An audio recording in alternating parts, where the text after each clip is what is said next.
This is Jason J. Lewis, the voice of Superman on Justice League Action, and you're listening to the Krypton Report. Up in the sky, look! It's a bird! It's a plane! It's the Krypton Report!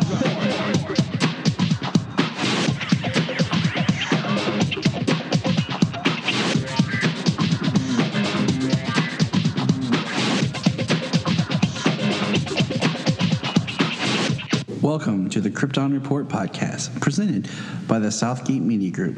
The All Things Kryptonian podcast, including Superman and Supergirl. We discuss games, movies, cartoons, TV shows, and comics. Krypton Report Pod can be found on Facebook, Twitter, Skype, YouTube, and Instagram. And if you want to drop us a line, send it to kryptonreportpod@gmail.com. We are on Patreon under Southgate Media Group. And our official merch page is tpublic.com. Search Krypton Report. Now on with the show. All right, so I guess this episode is telling us Happy Valentine's Day, even though at the time of this recording, Valentine's Day is long gone. And this episode oddly aired after Valentine's Day. You know? So happy Valentine's Day, James. Well, happy Valentine's Day, Tyler. It was, took place, they put it out after Valentine's Day. It works. It's the following week, but it worked for the story that they were telling for Alex and for some social interaction for Brainy and Nia this episode. Yeah, it was just weird because most places, when they show or whatever, they always seems to, do it before. Right. And yeah, most shows like holiday episodes tend to come out like before the day of the holiday. So it was just weird. I don't know. But we are discussing Supergirl, episode 4, season 12, Menagerie. 14? It says episode. No, not 4. Episode 14. 12. Okay. I don't know. I must have just heard it wrong. Sorry, my bad. Continue. You are perfectly fine. If you're wondering, Menagerie, what does that mean? Well, we'll tell you. First of all, I'm going to get this out the way. This episode is about the character of Menagerie, who is one member of the Elite. We know where we are building up to the Elite. But did you get...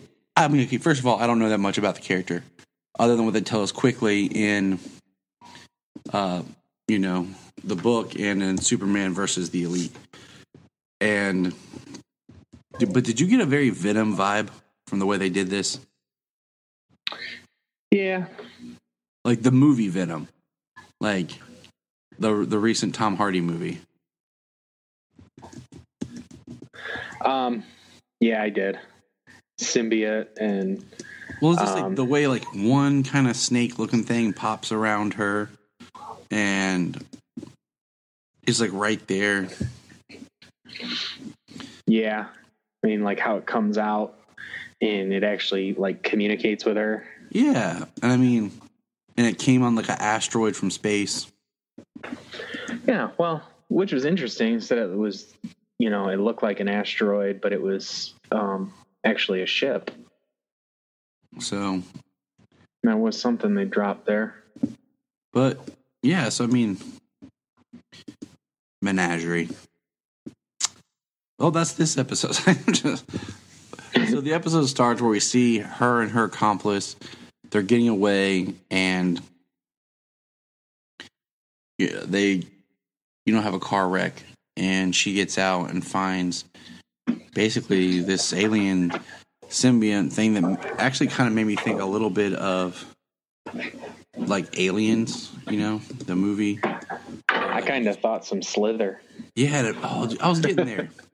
You're one of the few other people in the world who's seen that movie.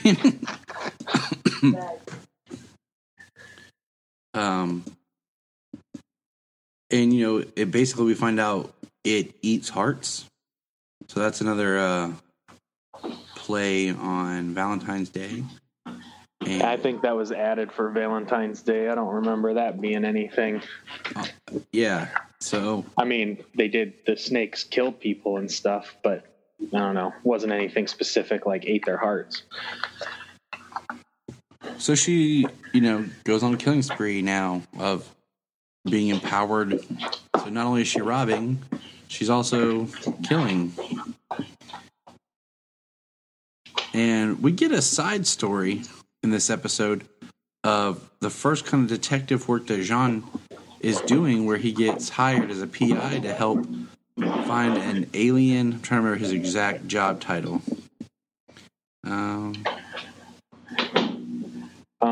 What was it? Like something for Department for Alien Affairs. Yeah, and I don't remember his title, but like the organization or something that he works for. So Supergirl is going to help Jean. Woohoo! And Kara tries to partner with Alex, but Alex doesn't want to partner with her. So she. Well, yeah, she's Jean. Right. Well, she sees her now as like her helpless little sister. Yeah. Like I told Junia, like we were watching it, the whole memory thing with Alex is going to be horrible because just knowing Kara's not Supergirl, like that changes so much of their past. But just like, does Alex remember Ruby? Like, does she have these gaps where like she remembers being with Ruby, but she don't remember why? She remember, like how much of her memory is fractured because of all the interactions that she has done with Kara as Supergirl. Yeah, I mean, her life has been tied to Supergirl, so yeah, that would be... We should have an Alex who's going crazy. Pretty much. Like, she shouldn't even be able to function. But I guess John's pretty skilled when it comes to removing memories, but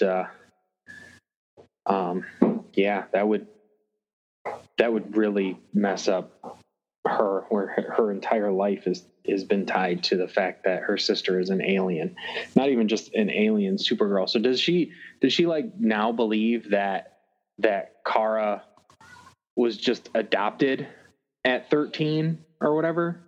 Right. I'm saying, like what's the origin story now? So there's a lot more questions that I feel haven't been addressed.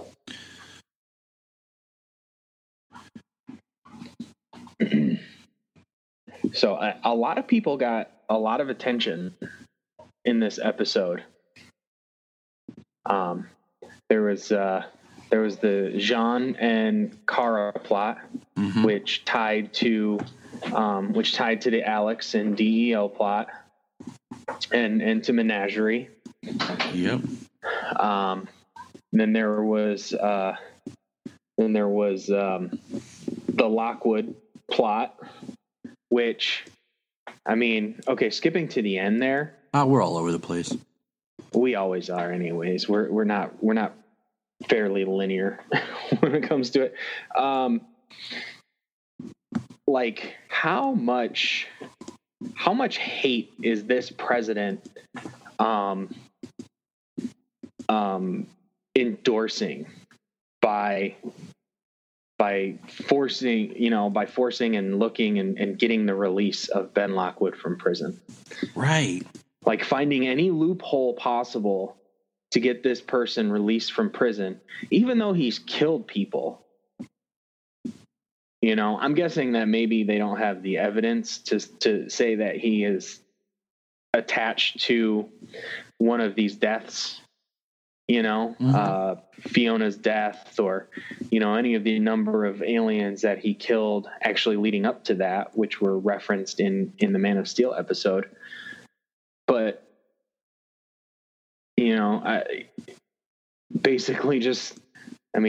that their laws don't extend to aliens. So boom, he's not a criminal. He's released from prison. Like, he's endorsing that hate. Mm-hmm. I found it, excuse me. I found it very interesting. Like, because, like you said, he's endorsing the hate, but in his eyes, he doesn't see it as hate. I mean, I want more from the character because I'm wondering how much he feels betrayed by the last president.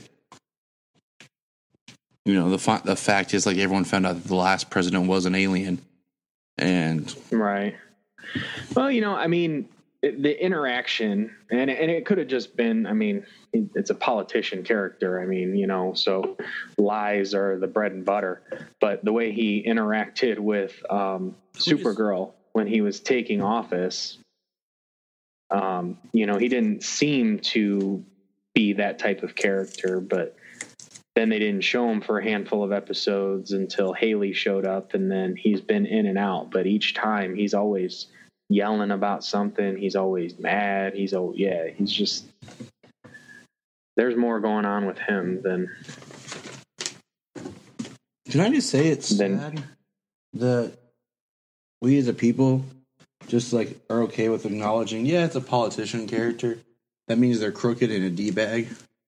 Like, and that's right. Our government. Like, that just is kind of scary. Like, for a second, that we're completely okay with our D-bag politicians. Well, I'm not saying I'm okay with it because I'm not okay with it in fiction or in real life because it's so I'm running for terrible. James, I need your vote. Right. No, I agree with you, but I think it is interesting, but I almost wonder, I guess maybe I would have liked that play out, that it was like a loophole. I mean, it is, but like, that's kind of how the president felt, like, just like, oh, this isn't, like, our legislation isn't outlined enough for this. So he kind of gets off without, like, almost like the president's like, oh, my hands are tied, I can't do anything. Right. So but he actively had people seek out what it was, and was basically happy at the fact that Ben Lockwood was being released from prison. Right. I almost would have liked it if they would have played it where he was like, my hands are tied, and then kind of maybe shown us like what his real intentions were. I don't know. Right. Well, maybe since we're talking about the president and Lockwood, we talk about the Lockwood part of the story, how the family is so strongly behind him now.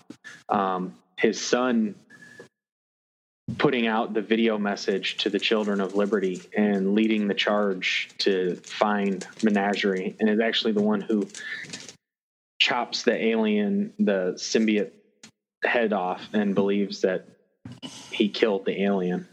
Right. I mean, from all comments are related to story, okay? I'm not saying real life. I'm not saying that's how I'd want it to happen. I'm saying as far as the context of a fictional story, it's great storytelling. Like, I love seeing the family come together behind, Ben, the son, idolizing his father, asking, what can I do more? And then the son taking the charge. And just what that looks like. This episode is introducing us to Menagerie, which is, like we said, a member of the elite.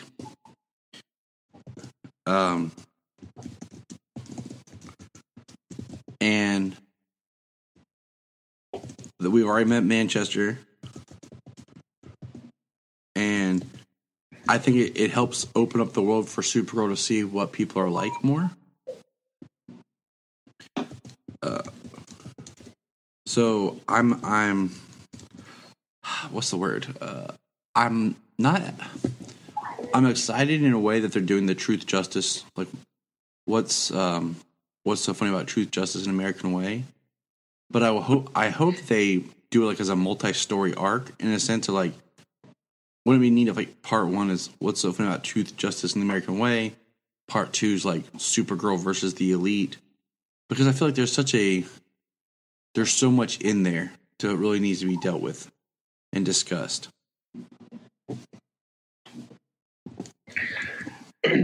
Right. So I just, next episode we're supposed to get the hat. I'm just kind of like, where's the rest of the character? Like, Manchester, I thought we were going to get, like, he was going to be one of Lena's experiments. so that we could really, like, he's not powered yet. Right. But that's all more discussion down the line, because this episode, Menagerie, she was okay with being bonded with the symbiote. Oh yeah, she accepted that right away. Yeah, it's going to be, it was pretty good. Like, everybody had something going on, but it kind of all turned into the central plot of the episode. It all came back to Menagerie. So, I definitely wouldn't say that there was too much going on in this episode, because, everybody had something to do. Yes. Everybody, it was furthering the plot for just about every character involved. And,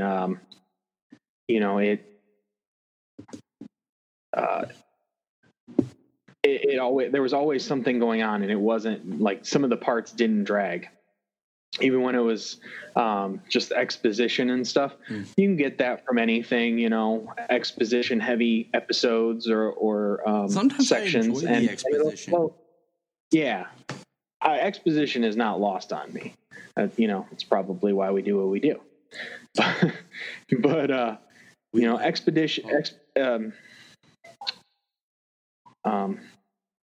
can't even think of the word I just said. Anyways, it can be lost on people, and it can make people bored with what's going on. Some people feel that it slows the episode down, and but this episode, it really worked. Everybody had something to do, so it was interesting, because part of the mind wipe was John's new office. Alex saying that it took a couple of months for her to come and see it, but she'd already been there. But at the time, she was connected to Supergirl. So they had to make up excuses to work through why she doesn't remember being there already. Which is really sad.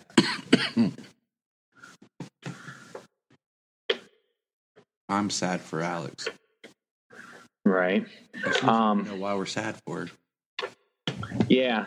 It's kind of nice at this point, just having her and John doing the legwork for investigation, because the entirety of the show, it's been Wynn doing the legwork to discover and to find information. Then it was the DEO, and it was still Wynn at the DEO, and then it was Brainy, but now that she doesn't have access to the DEO or as much, access to Brainy, she actually has to do some of that investigative legwork. I really want them to move away from the DEO. Let's change it up. We're in season 4. Let's move away from the DEO. What does that look like? And speaking of Brainy, so Brainy gets invited to the Valentine's Day party thrown by Nia, and he's freaked out, doesn't enjoy it, hiding in the closet. Well, wouldn't you be, after her roommate, every song is her jam, and she's trying to dance with you all the time and all crazy like? Yes. Yes, I would. Which his interaction with Nia before she invited him to the party, and then his interaction at the party, hiding in the closet, the look he gives when he's closing the door. This will just take a moment, closing the door and keeping an eye out for her. Brainy is getting better. He's growing on me. That's the thing, is he is getting better. And I'm glad, because he can be a really great character. They just got to figure out what to do with him. What else happened in this episode? I mean, he deduced right away that, and probably partially from his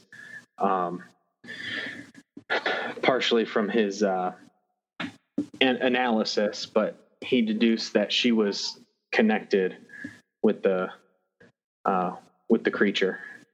Yeah. So good for him. We see that Menagerie is put into a special prison, which we'll play more into the next episode. And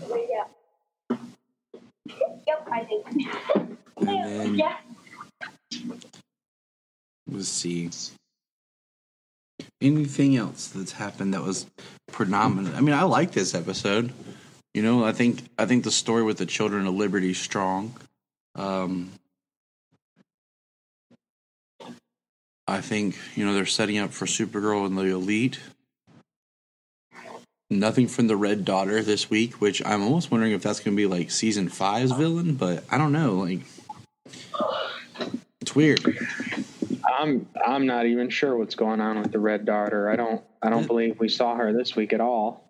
The pacing structure of this season just feels different and off. But okay, you know, I'm just kind of like going with it. Like, all right. Kitty.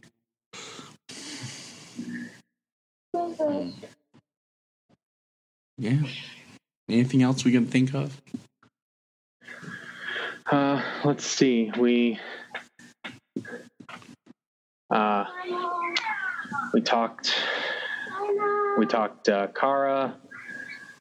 Brain. Well, now, I mean, I guess the only thing that we can, probably the one thing we missed there with Kara and Alex is the interaction, how she is like super protective of her, and that Kara has to distance herself from Alex and from her work, because, you know, she can't let her being there and Alex always worrying about her, one, interfere with her job, two, interfere with her life, and you know, she can't do and be who she needs to be when trying to work with Alex. So she has a conversation with John about having to distance herself from Alex, because Alex had put her life on hold, she feels, because of Kara.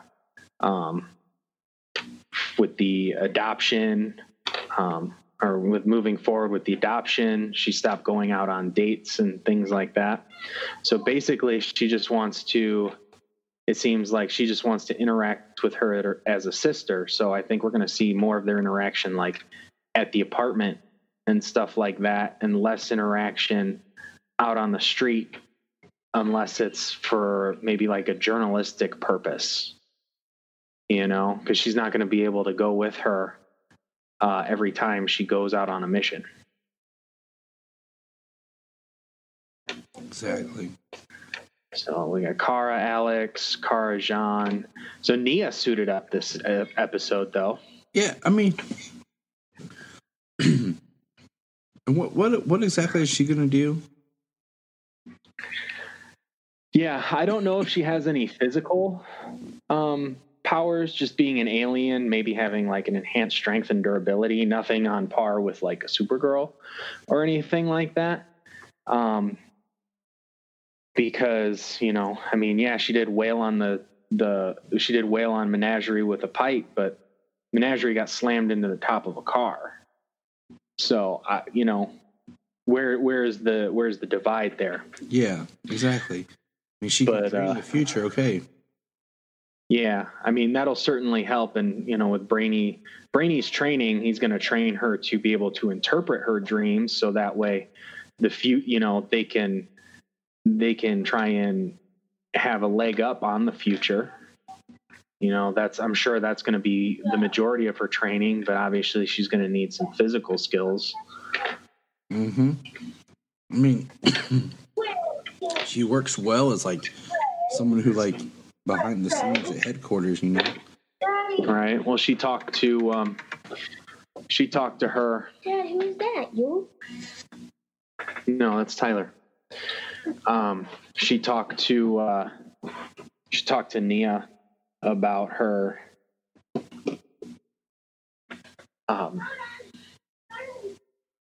about Alex not knowing who she is, about Alex no longer knowing that she's Supergirl and not having that support.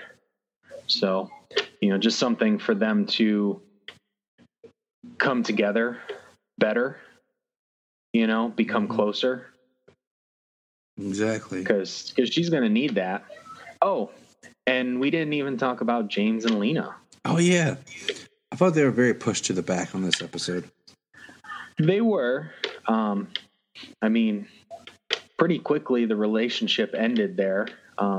James expressed a strong opinion about her work and the military, wanting involvement in her work.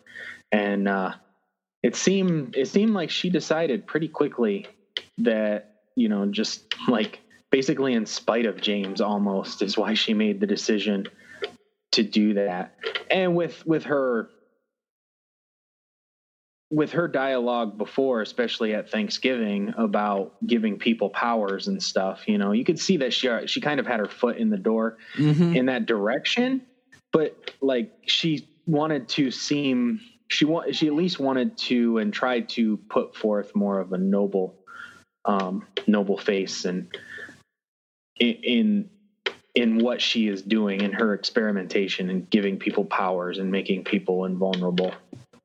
But it's not going to be good. The military, especially Haley and the president, getting superpowered people. Exactly. And who do they experiment usually on first? Criminals. Experimental people. Which makes no sense. Like, oh, hey, it worked. Now they're pissed. And they have powers. Right. Kind of like the aliens that Haley and the military tried to control and turn into assassins, and then as soon as they decide to eliminate them, oh no, they're pissed. Now they're going to kill you. Exactly. I don't know. They're not very bright. But I mean that was the episode. It was good. I enjoyed it. I look forward to, more.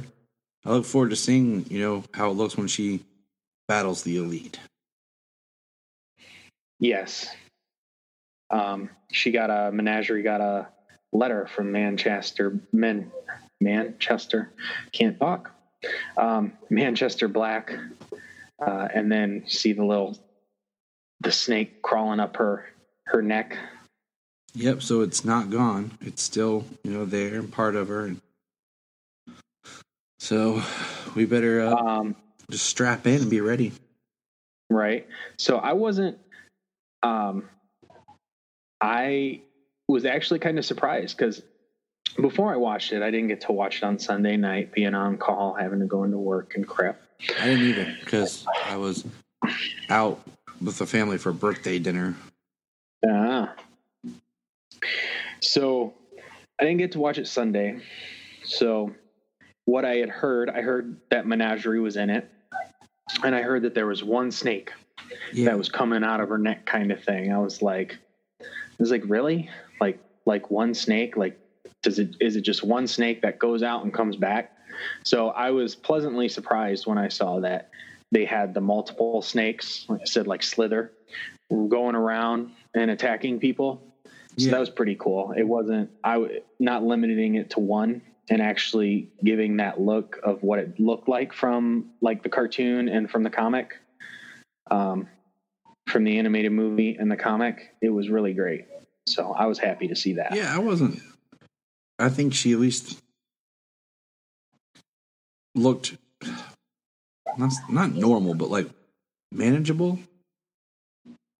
Right. Because like in the animated movie, in the comics, she looks really weird. Okay. And you're just kind of like, what is this? So at least in this, you're like, oh, this makes sense. Right. She's a human with, but I mean, she released snakes because there was ones that went after Kara. So. Yeah, she released a bunch of multiple ones, and they came back. So it was passable. Mm-hmm.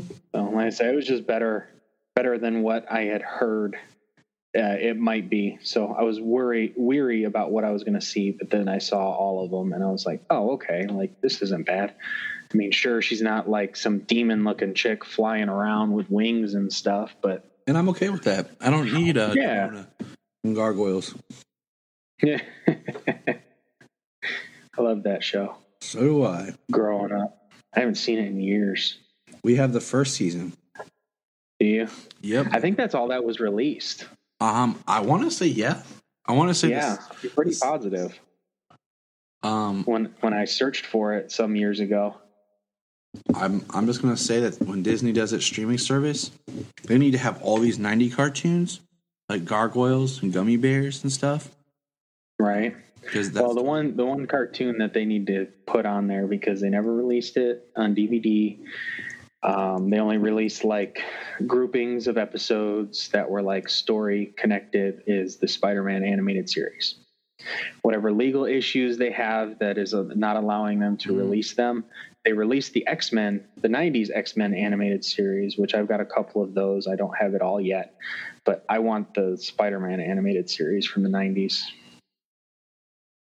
The two closest animated series of anything that's like as close to the comics as you can get. Yeah. Okay. So I guess they released on DVD. I'm looking at it right now. They released it in like weird season 1 and 2, volumes 1 and 2. So eventually, I guess they did release season 2, but I hate when they do crap like this where they release it in volumes instead of just releasing the whole. Okay, so they released the complete first season. Then later they released season 2 split up. I want to go watch Gargoyles. See what you did. They better put Goof Troop on there too. But anyways, so that's Supergirl. We enjoyed it. What would you rate it? What'd you give it? Well, like I said, I was actually pleasantly surprised about a lot of it. Everything like tied together. So I'd say it was pretty strong, pretty well connected episode. Some funny moments, some good emotional moments. It was a good episode. I would give it I'd give it an A-. I will give it a B+. Because I'm weird like that, but it's got to be harsher. Yeah, I mean, I got my own issues, but it works. It was, I mean, it was a strong episode. They everything weaved together pretty well. So, you can't. I mean, I didn't see too many. I didn't see too many issues, and I didn't see too many things that were lacking. I think everybody did well with what they were given. And it makes you like I said, especially there towards the end with the president and the release of Ben, it really makes you feel like what is going on here, and what agenda do all these different people have at this moment? I think that's the big question. What's the agenda? What are they trying to accomplish? Right. I do like seeing, and what I do part of this season, now that Kara has separated from the DEO, I like seeing her having to do the work. So we didn't even see Supergirl until she fought Menagerie at the end of the episode. So the entire episode, when Kara was around, there was no Supergirl, she was doing the legwork. I liked it. So yeah. It was a good episode. I think it was a pretty strong episode, and I'm looking forward to Supergirl versus the Elite, or rather Super Friends versus the Elite. We will see how that plays out next week on Supergirl. Was it March 3rd, I think? Yeah, not this Sunday, but next Sunday, because they came back, they took a week off, they brought an episode, they're going to take another week off, and then they'll have another one. And the 3rd, I will be back from Columbus, and hopefully I'll be home watching Supergirl. Because I took Friday and Monday off for a 4-day weekend, so it's going to be nice. Yeah. Go to Columbus for the Arnold, have a visit with Tyler and his family. We got to figure that out. Yes, sir. But we will. I was just sitting there thinking, like, it's so weird when they just, like, pair them up. I don't know. I know a lot of times it has to do with other things. So now we're going to leave Supergirl behind, and we're going to talk something a little different. Now, we won't talk all the time, but it's about to get really dark and doomy. And I don't mean doomsday, like Solomon would like to talk about. I'm talking Doom Patrol. So we're just going to, James and I are both just kind of like, it's just kind of, it just started. Let's give some thoughts, real quick about the new DC series. At the time of this recording, they've aired 2 episodes, and we're just going to kind of give our thoughts and touch on it real quick. We'll start with James. Go ahead, bro. Doom Patrol. Doom Patrol. Overall, for 2 episodes, this show, I am into some weird movies and storytelling, things like that. I've been known to my friends when you actually went to a movie store and rented movies and took them home to watch them and return them. Friends of mine we would all watch a movie that I picked out, and they'd be like, of course you picked that, like that suits you. And Doom Patrol suits me. Doom Patrol suits me very well. I did have friends. Lucky man. But no, I totally get what you're saying. Like, Doom Patrol, first of all, I'd never read a Doom Patrol comic in my life. Me neither. And I don't plan to until after maybe the first season, so I can kind of just get the story that they told and then understand. The most knowledge I had of the Doom Patrol was they appeared in an episode of Brave and the Bold. Batman Brave and the Bold, that is. Mm-hmm. And then they appeared in like a 2-episode arc, I believe, and maybe 3, but 2 for in Teen Titans, because Beast Boy was originally a member of the Doom Patrol. So that is my experience with them until the episode of Titans that featured the Doom Patrol. And I think they're a great set of characters to do on a DC streaming service. They're a great set of characters to expand your storytelling. As far as if you want to dig into, first of all, we'll just say this. Doom Patrol is R-rated mature audiences. Okay? Absolutely. It's more so than Titans was. Yes, Titans had language and violence. Episode 1 in Doom Patrol has far more use of language and some brief nudity.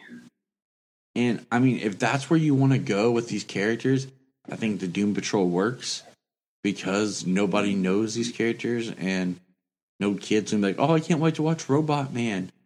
But it does make me say that I really think that DC Universe needs to come up with some new original content that's made for the family.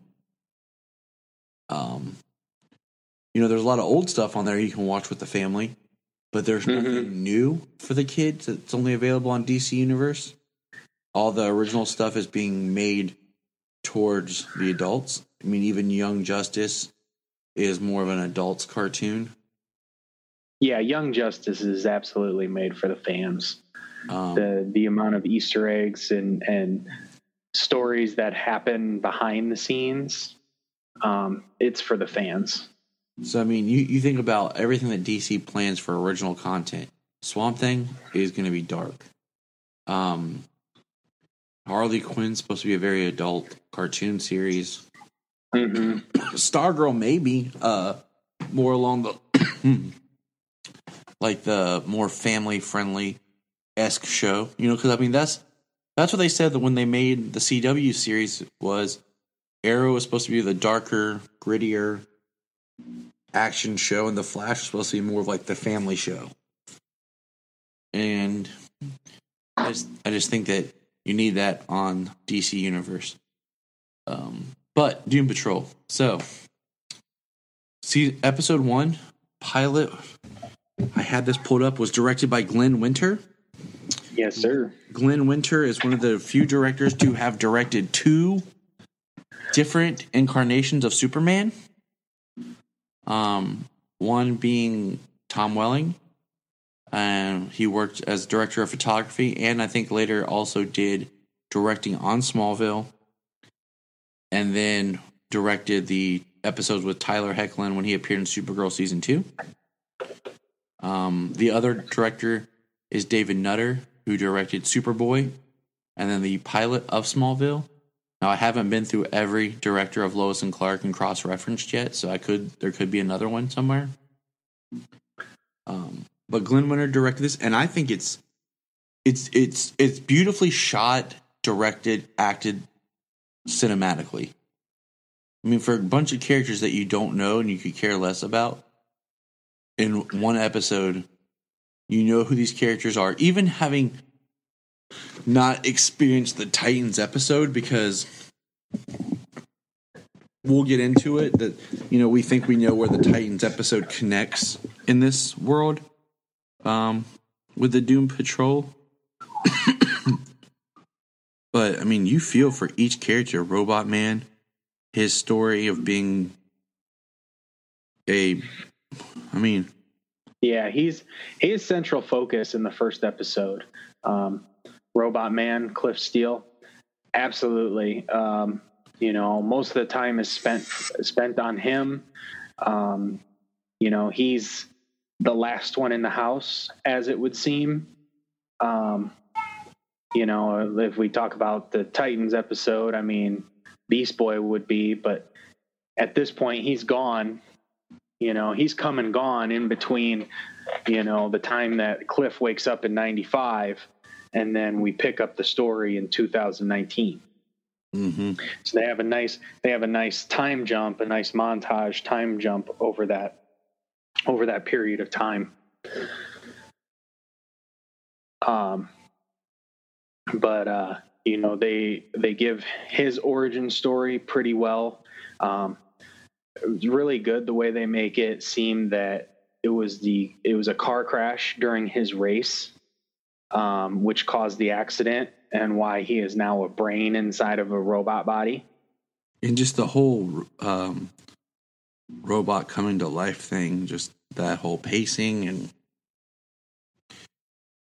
it's heartbreaking. And oh yeah, the episode is incredibly well paced. The whole thing is really good. There's always something that comes up that keeps your interest. The character interactions are all so heartfelt, no matter what's going on.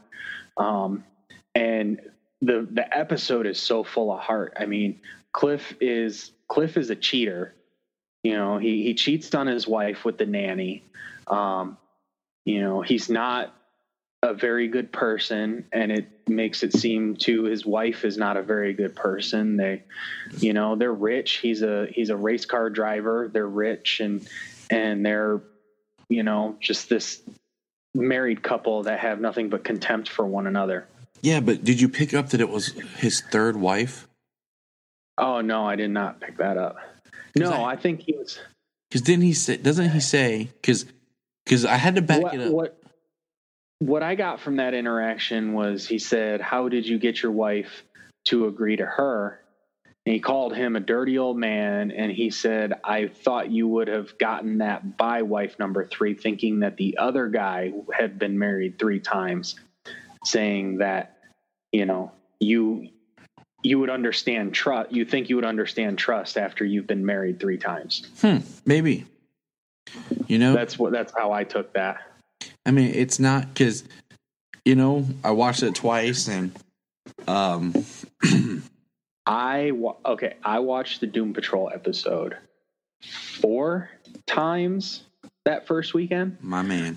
I watched it on my phone during my break at work. I came home and I watched it again on my TV. Then I put it on again on my phone the next morning while I was doing dishes. And then I told my mom, I said, "You have to watch this show." And yeah, I watched it again with her. So yeah, I watched it 4 times. All right, cool.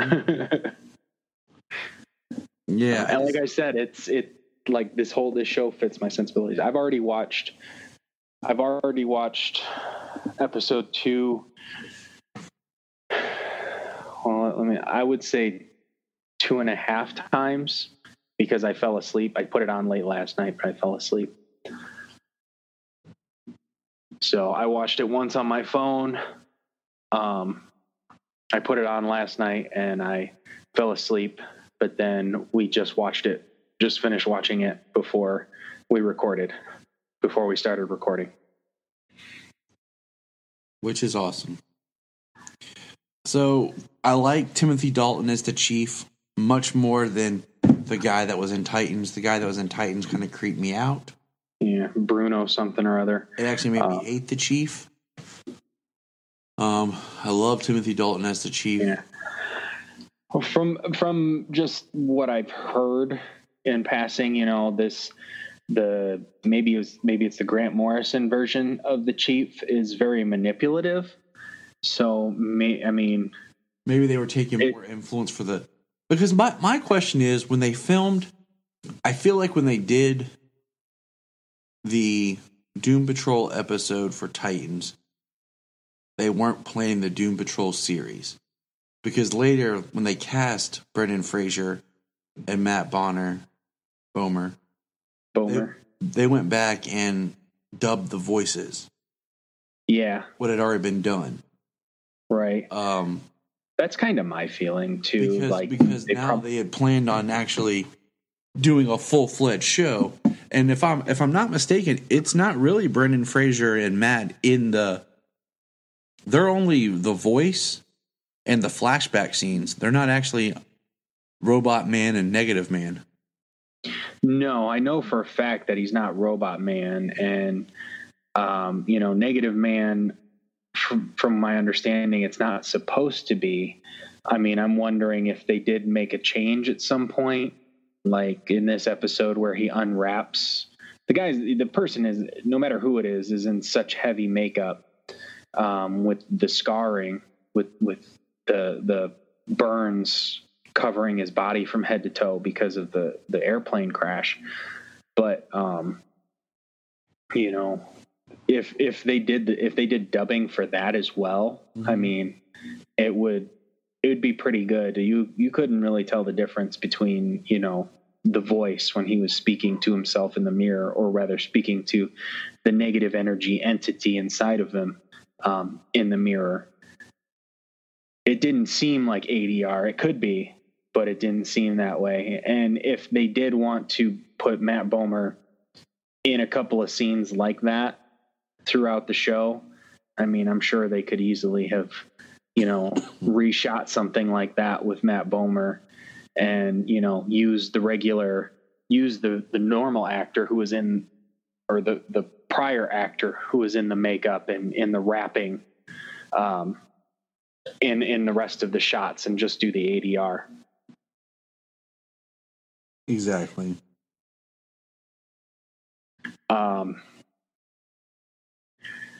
So Alan Tudyk as the narrator, oh my God, is so great. Alan Tudyk is the narrator, as Mr. Nobody, main antagonist. Yeah. So what he did in episode 1, he was very meta in episode 1 and breaking the fourth wall.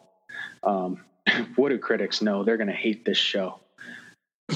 I mean, it's not a show that's designed for critics. It's designed for the fans. If you're subscribing to the DC universe, you probably love this stuff. So, right. Well, he gives the origin of Cliff. The majority of the episode follows Cliff. He's the main character.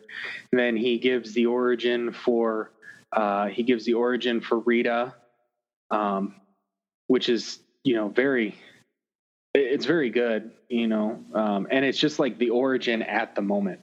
Mm-hmm. Because in the second episode, they kind of expand and seem like there's maybe some other darker things in her past as well. But she has the DOP fired off of the movie that she's making because he's missing an arm and it's distracting her. She feels it's grotesque. Like, she is incredibly egotistical and, so vain about her looks and even the people's looks around her. Yep. So these characters in this show are very flawed. Cliff being no, they're flawed. You just want to punch them all in the face. Yeah. Well, because like the flashbacks from Cliff is like before he was a famous racer, for him and his wife and their daughter. And then, the flashbacks for Rita, she's so vain. She's just so, and then Cliff becomes a popular racer and he becomes a cheater. And then Rita, she's a 50s movie star. And like, she doesn't care about anybody but herself. And I mean, they don't give you a whole lot about her, but you can just detest her from the history that they give of her. And then, Matt Bomer, you can't say that you detest him or anything, he's a guy who's living two lives, basically. He's got a wife and kids. He's a famous military, he's a famous pilot. And he has a gay lover. Mm-hmm. So, which in the 60s, he's from the 60s, yeah. Which from the 60s, having a gay lover is, that's not something that people are going to be accepting of at that time, for sure. Especially being a military pilot. So, with all the, revelations of how almost every member of the Doom Patrol is from a different decade, it's pretty neat. Yeah, Rita's from the 50s. Negative Man, Larry is his name, from the 60s. And Crazy Jane is from the 70s. And Robot Man is from the 80s. And then, I guess, there's nobody else, so there wouldn't, unless somebody shows up later from the 90s. Right. And I would say Beast Boys from the 2000s. Yeah, and then, so the last character, excuse me, who didn't appear till the second episode was Vic Stone, Cyborg.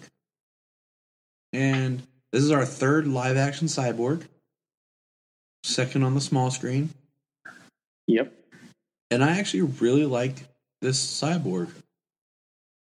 Me too. I can very much see this Cyborg being a member of the Titans.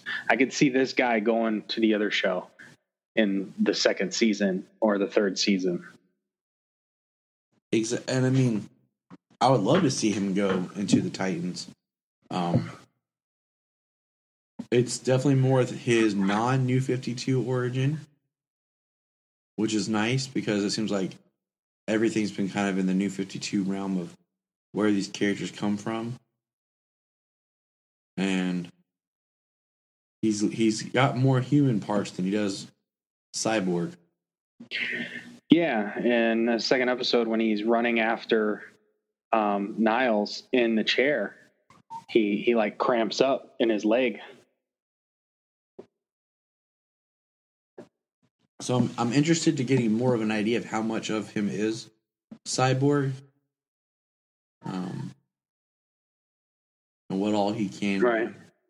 Yeah, you get an idea. You get an idea of what parts of him are cyborg, part of his head, parts of his arms, his whole one arm, perhaps his whole one leg. Yeah. And then whatever other injuries were sustained. So, we didn't talk about Crazy Jane from the first episode, but we get a little insight into her in episode 2, which is called Donkey Patrol. We won't even spoil like what that's about. You just need to watch the show. This is just our overall kind of just right. I won't go into that, but we do get some stuff with Jane in this episode, some videos. You get to see her talking to the chief about some of her personalities, the underground, whatever that may be, where her personalities live. You get to see a couple of more of her personalities, because in the first episode, you got to see the hangman's daughter. You got to see Jane. You got to see, what did they call the giant with the head for the sun? I forget what they call that one. And then I can't remember the name. And I saw it on the board in this one, because they show a sketch of kind of like how all of these personalities are like tied and fractured in her mind, or the underground, however it is. I'm sure that's complicated, but she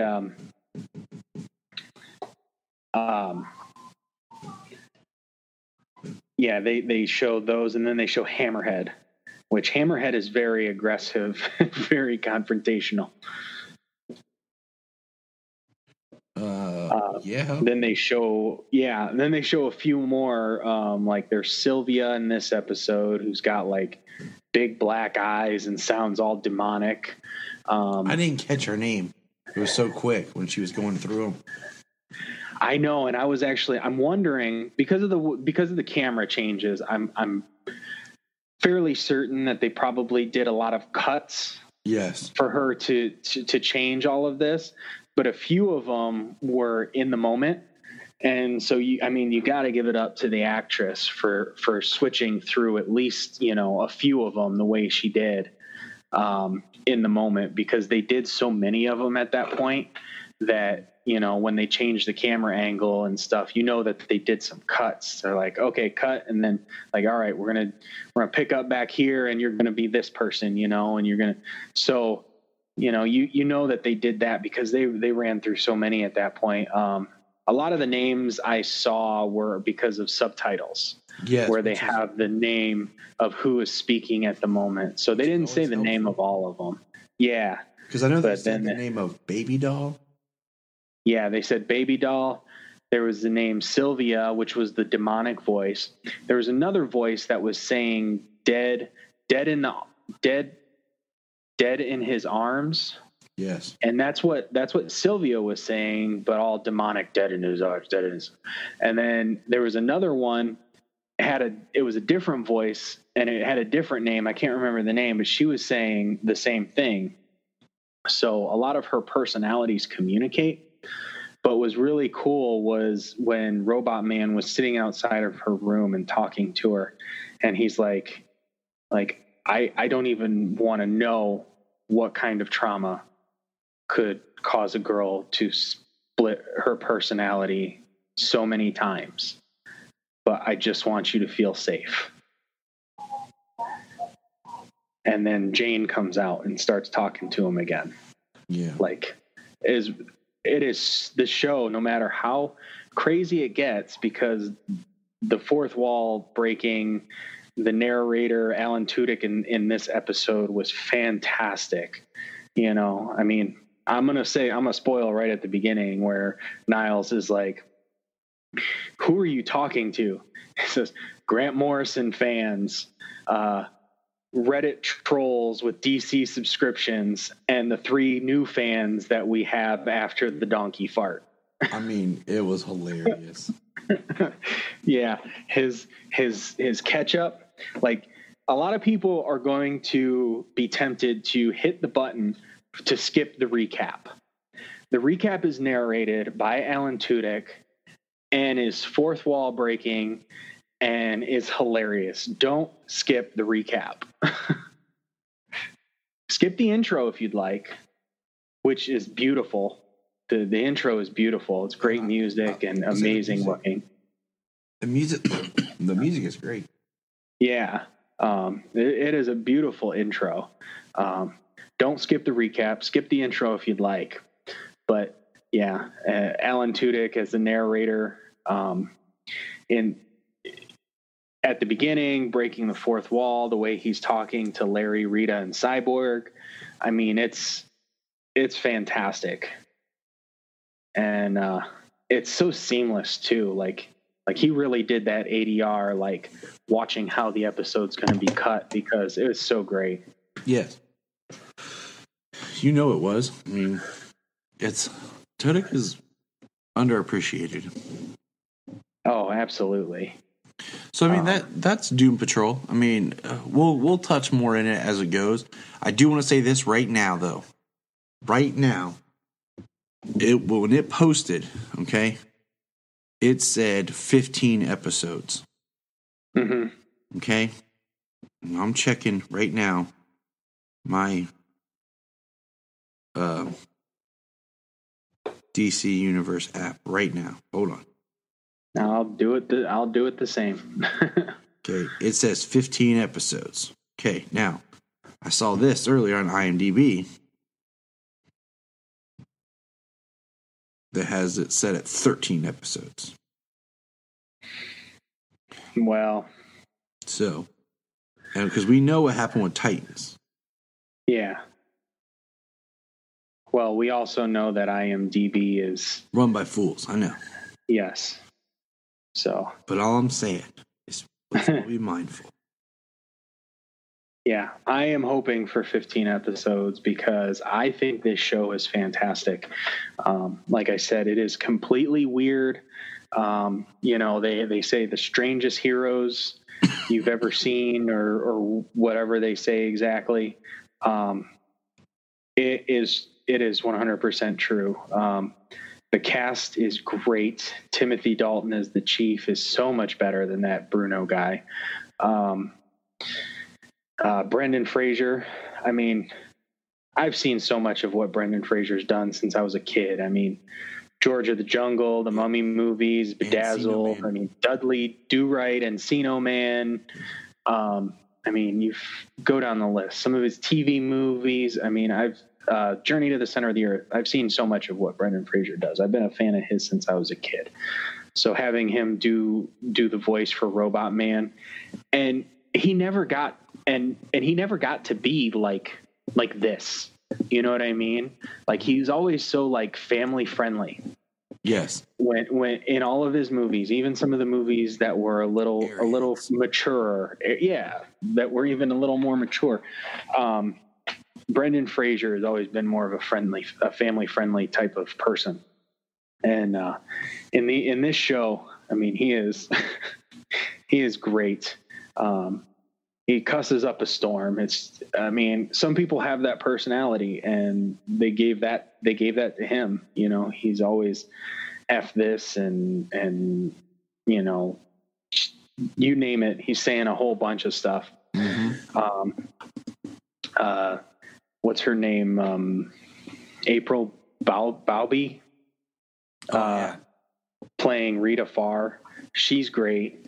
Matt Bomer is great. You know, he's been on short lists for Superman over the years. He voiced Superman in Unbound. I've seen some episodes of White Collar, and he was great in that too. And then the chick playing Crazy Jane, fantastic. Like, just to play all those different parts. She's not one character that she gets to develop. She's so many different personalities that feed into this one character. She will be the voice of Jessica Cruz in the upcoming Justice League versus the Fatal Five. Yeah, that she will. And Alan Tudyk is the voice of the Joker in the Harley Quinn animated show. He was also Superman in Justice League War. Yes, sir. Number of things in Disney as well. He was oh my God. He was the Duke of Weaselton. That's Weaselton. Weaseltown in Frozen, and then in Zootopia he was Duke Weaselton. I mean, I'm trying to think. And then, of course, Tudyk was in the short-lived Powerless on NBC, which is another one of those shows that had an idea that they decided to change it later on in production and retool it, that because of the retooling really hurt it. Right.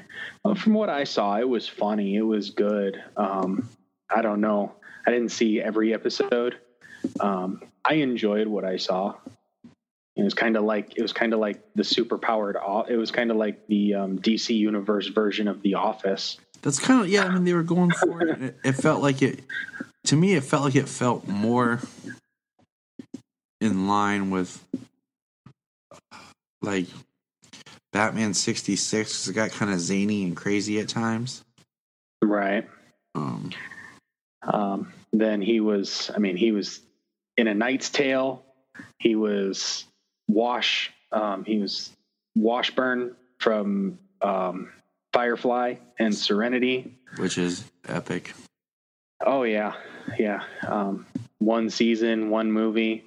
I mean, whatever you want to say, the show never got. He'll be in Cincinnati this year for Cincinnati Con. Really? Yep. That would be worth a trip. Yep. So, I always said if they wanted to like do a little more Firefly or something, that they should do it mature animated style. Yeah, I mean, not like the Disney animated style, like I've seen, like out there somewhere, like fan style done. Yeah, the show would lend itself to a more mature animated style, and bring the people back to voice the characters, because a lot of them are much older now, wouldn't necessarily fit the part, although I think all of them could do it. I mean, in voice work, yeah. But yeah, especially in voice work. I mean, if they brought them back physically, I mean, it would look like a different show.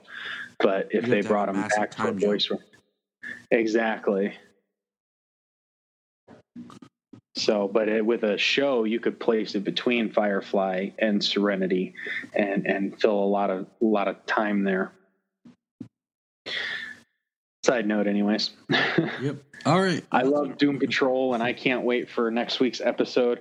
It's gonna be funny to see what all these episodes are called, because I mean, 1 is Pilot, 2 is Donkey Patrol, and 3 is gonna be called Puppet Patrol. I'm seeing a pattern, Patrol. Yes.